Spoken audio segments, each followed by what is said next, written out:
Hello and good morning to you. It is Saturday, the 22nd of February, 2014. I'm Anna Koyman. A stunning reversal. The FCC dropping plans to monitor America's newsrooms. And now a new question. Where was the mainstream media? Shouldn't they be concerned about the government invading their workspace?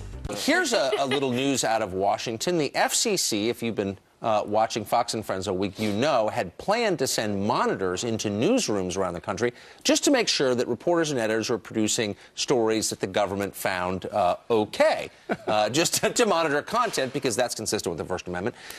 The FCC has now, in the face of a pretty large outcry, abandoned the plan to send those monitors. They have not abandoned the plan to study the output of newsrooms to make certain that political correctness is being represented there, but they're not going to be sending monitors. Yeah, so basically this is put on pause right now so that we can actually look and see if this study can be expanded in some other capacity. But FCC Chairman Ajit Pai, who was on, he was the only member of the FCC, by the way, to blow the whistle on this thing. He sat down with Greta last night to say he's glad that this is a victory for the First Amendment. Listen.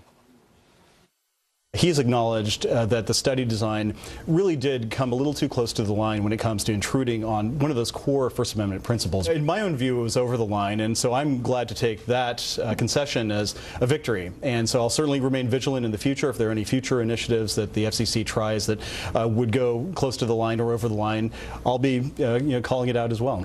And he goes on to say, too, that he's not sure exactly who came up with the study, how it exactly was carried out, and says that they never voted on it. The issue that a lot of people have with this is that he is one of 5 bosses there and the only one who was outraged enough about this to speak out about it. And if he hadn't, we would have no idea. And the FCC probably wouldn't have done anything about this had the media not outcried about it. Well, and they didn't. By the way, he's an FCC commissioner, and he had no idea where it came from. That tells you a lot right there. But you won't have read about this in the Associated Press, the largest news organization in America. We couldn't find a single AP story about this.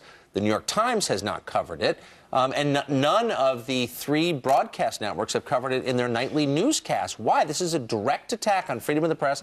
And the press, all of whom endorsed and voted for Obama, are somehow ignoring it. How does that work? And the FCC directly, flexes its muscles for broadcast television, has little that it can do to cable, Fox News Channel, but those broadcasts, those local news stations that many Americans rely on in their towns, and especially the nightly newscasts, which, by the way, are on broadcast television, no coverage of it, which is really surprising. Yeah, and it's just another abuse the federal government is doing of power. And, our own James Rosen targeted the IRS targeting conservative groups. I mean, this is just another issue that we're having to deal with.